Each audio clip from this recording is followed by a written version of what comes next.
Good morning. This is Matt Mayoko from NBC Sports Bay Area, checking in at Levi Stadium, a very empty Levi Stadium with only work crews, field crews, security guards.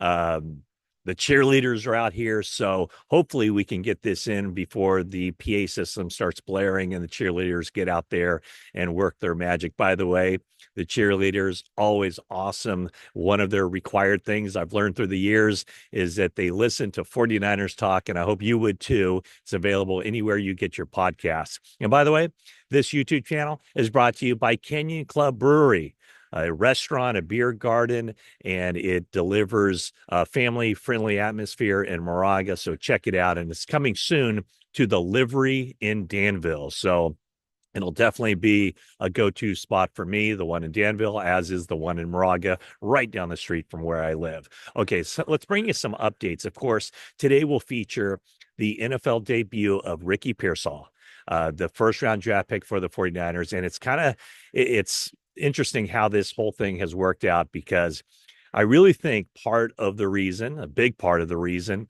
the 49ers selected Pearsall in the first round of the draft and really put a priority on adding to their wide receiver room was at the time, it might have had something to do with a little bit of uncertainty about Brandon Ayuk and his contract, but more than likely, I think the 49ers saw how teams were trending toward covering them and defending them.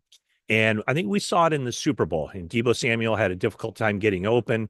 The passing game wasn't as smooth as it ordinarily is. Brock Purdy's completion percentage was down. And really, the one wide receiver who really excelled in that game was Juwan Jennings. He caught 4 passes for 41 yards or 42 yards and a touchdown. But I think the 49ers kind of anticipated that that could be a blueprint for teams who are covering the 49ers or defending the 49ers to really kind of lock down and play tight, sticky coverage, man coverage. And so Ricky Pearsall was seen as one of the best route runners in the draft coming out. And so the 49ers selected him. And of course, we all know what happened 8 weeks ago, victim of a shooting. He managed to get through that okay. Only spent like 21 hours in the hospital. It took him a while to ramp up to this point, getting his range of motion, his conditioning, and everything back. But guess what? Ricky Pearsall is back, and he will make his NFL debut. And also, let's talk about the opening for him. Where can he contribute? What will the 49ers expect from him? Well, Juwan Jennings will not play in this game. He has a hip injury that he sustained in the Week 6 game up in Seattle. So Juwan Jennings, who's good about beating man coverage, he's out. 49ers have an opening at wide receiver. I would expect Ricky Pearsall will be the 49ers' number 3 wide receiver in this game. If you're wondering how much playing time he can get, my guess would be anywhere from like 15 to 25 snaps in this game. Who knows? We'll see what his role is. Kyle Shanahan said there might also be a role for him on special teams. So we'll see. I kind of doubt it, but you never know. I've watched him field punts, and I will say that he is probably the most natural uh, punt fielder, catcher of punts, however we want to phrase that the 49ers have, other than Trent Taylor, who's on the practice squad, and he has not been elevated for this game. So Trent Taylor will not be in a uniform. The 49ers did make some moves on Saturday, which I did not report to you on Saturday because I was in my hometown of Corning, California at the Leon Eller Legacy Golf Tournament, raising money for a great cause, scholarships that go to students at my former high school in Corning, California, the olive capital of the world. It's great to see so many of my friends that I haven't seen in a long time. The class of 85. Yes, go Cardinals. Anyway, so Ricky Pearsall is activated from NFI to the 53-man roster. The 49ers placed kicker Matthew Wright on injured reserve, so he will not appear for the 49ers again this season. And in conjunction with that, they bring up Anders Carlson from the practice squad, so he will be in uniform, the 49ers' third kicker in 3 weeks. Not a strong leg, so look for the 49ers kick coverage unit to be tested in this game, and that is never a good thing for the 49ers.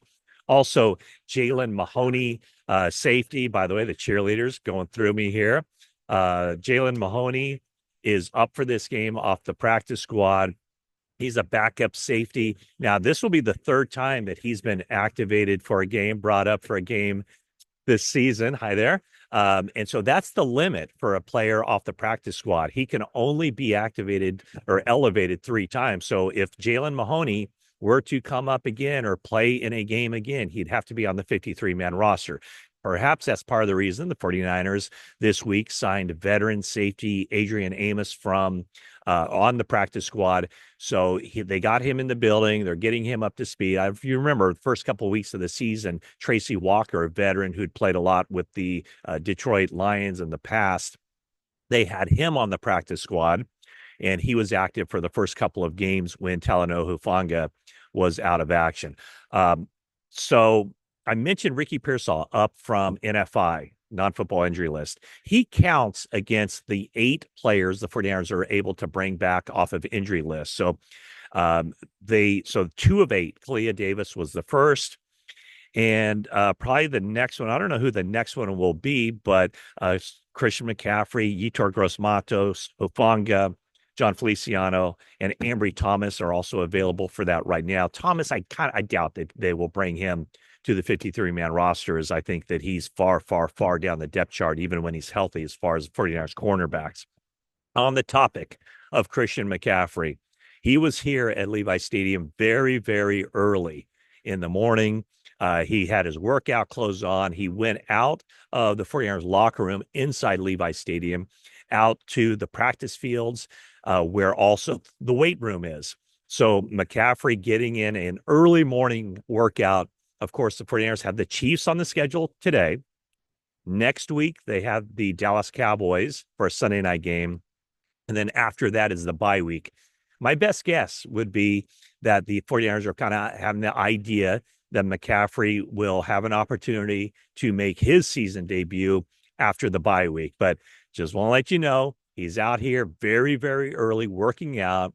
Seems to have a very positive attitude. It seems like everything is going according to plan. No setbacks with the bilateral Achilles tendonitis.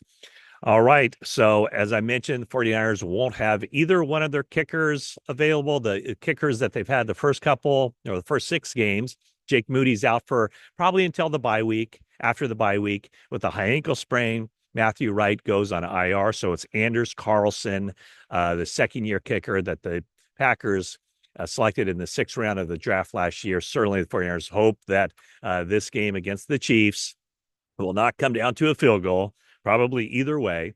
As far as Kansas City goes, they should have their full complement of wide receivers other than Rashee Rice, who's on IR and is not expected to return this season.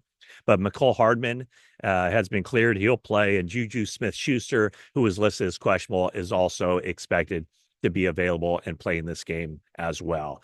So that's kind of the roundup here from the field as the speakers start blaring, as the cheerleaders are taking the field for warm-ups and all that good stuff.